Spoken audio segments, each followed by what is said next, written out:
The Thor films were honestly one of the riskier endeavors in the early days of the MCU.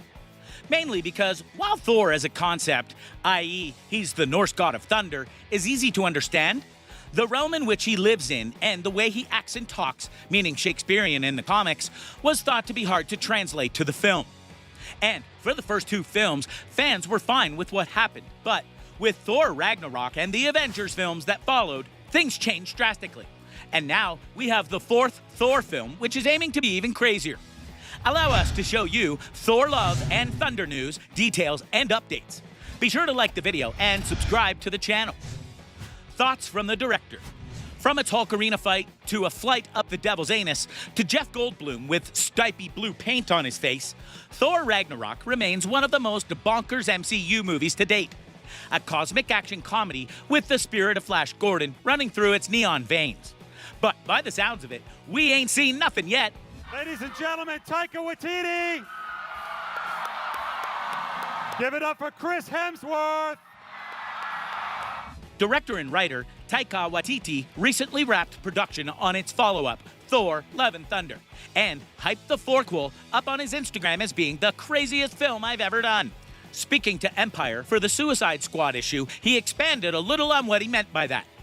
Well, just between me and you and the readers, I've done some crazy shit in my life. I've lived like 10 lifetimes.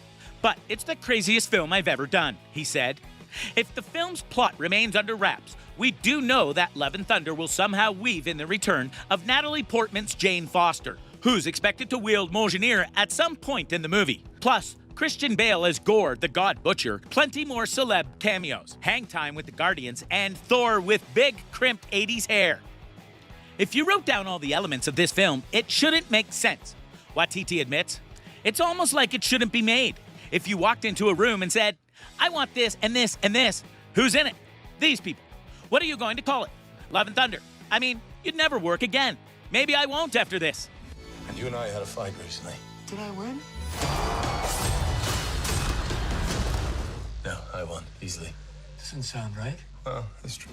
So yeah, even he is having trouble defining it. But don't think it'll just be more of Ragnarok, because it won't. It's very different from Ragnarok, promises Waititi. It's crazier. I'll tell you what's different. There'll be far more emotion in this film, and a lot more love, and a lot more thunder, and a lot more Thor, if you've seen the photos. Yeah, let's talk about those photos.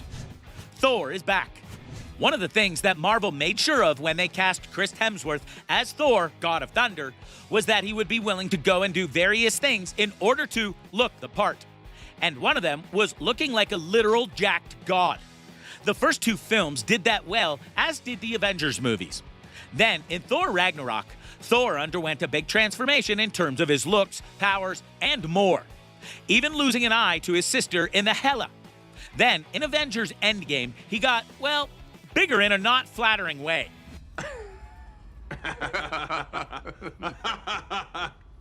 Not necessary. There shall be no knifing one another. Everybody knows. He was Bro Thor, as the fans started to call him, and it led to all sorts of questions. Yes, they were mostly answered, but a lot of fans were honestly put off by this interpretation of the character. However, in Love and Thunder, we can tell you that Thor is back in godly shape. And you could argue that he's never been more muscular as Thor than he will be in this film. And as Waititi noted, his long hair is still a thing as well. But of course, his shape is not the only thing returning. Jane Foster as the Mighty Thor. When the first Thor movie came out, the character of Jane Foster was very much a one-note character in terms of her role.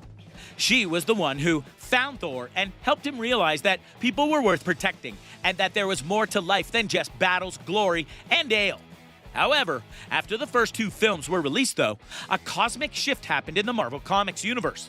Thor became unworthy. Long story, and the hammer eventually went to Jane Foster. She became the Mighty Thor and served as an Avenger for some time before dying and then being brought back as Valkyrie. Even longer story, we assure you. By this point in time in the movies, Natalie Portman, who plays Jane, had a falling out with Marvel, and it didn't seem likely that she would go and be Thor. And yet, when Thor Love and Thunder was announced, she was brought back and even given a Mjolnir prop to hold up to indicate that the fan-desired event would happen. Of course, there are a few questions that would need to be answered with that. Mainly in Thor Ragnarok, Mjolnir was destroyed. Furthermore, in Avengers Infinity War, Thor made the Stormbreaker weapon to go and fight off Thanos and his army. Mjolnir did return in Avengers Endgame, but only via time travel. So, the question becomes, how does Jane become Thor?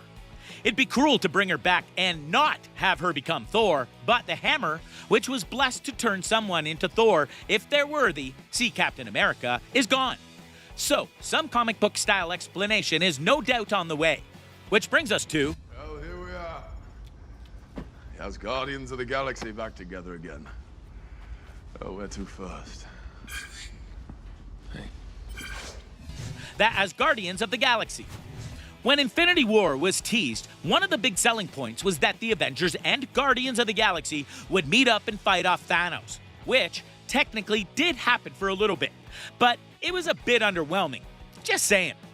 Anyway, the GOTG worked with Thor in various ways, including helping him make Stormbreaker. And at the end of Endgame, Thor basically seized control of Star-Lord's ship and declared himself captain. Because, of course he did. We know that Star-Lord, Drax, Mantis, Rocket, and Nebula will be in Thor: Love and Thunder. The only thing that isn't clear is, how much are they going to be in there? We honestly don't know, and that makes it all the more curious that they're going to be there at all.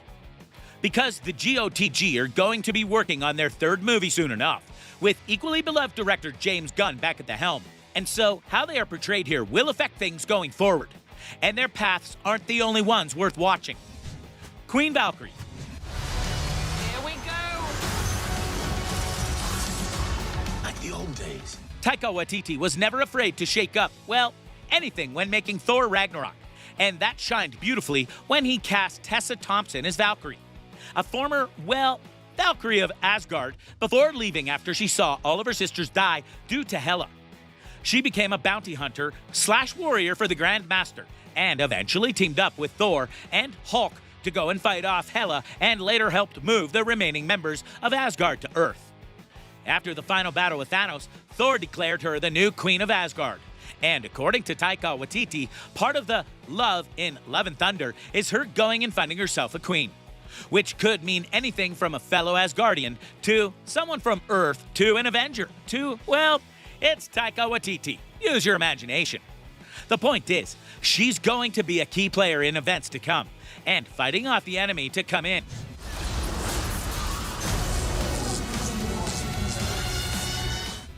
Gore, the God Butcher.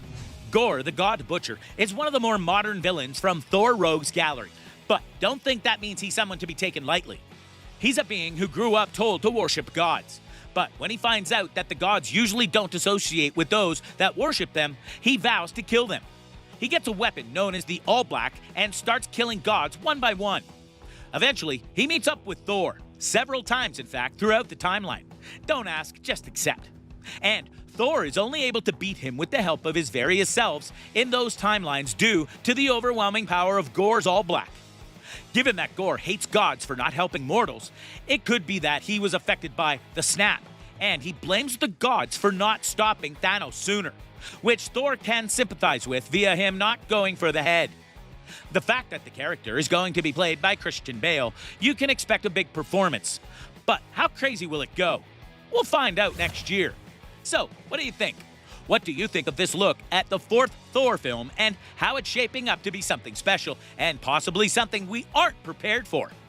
Do you think that this is going to get completely insane before all is said and done? Do you think that certain characters will elevate it beyond our expectations? Let us know in the comments below. Be sure to subscribe to the channel, and we'll see you next time.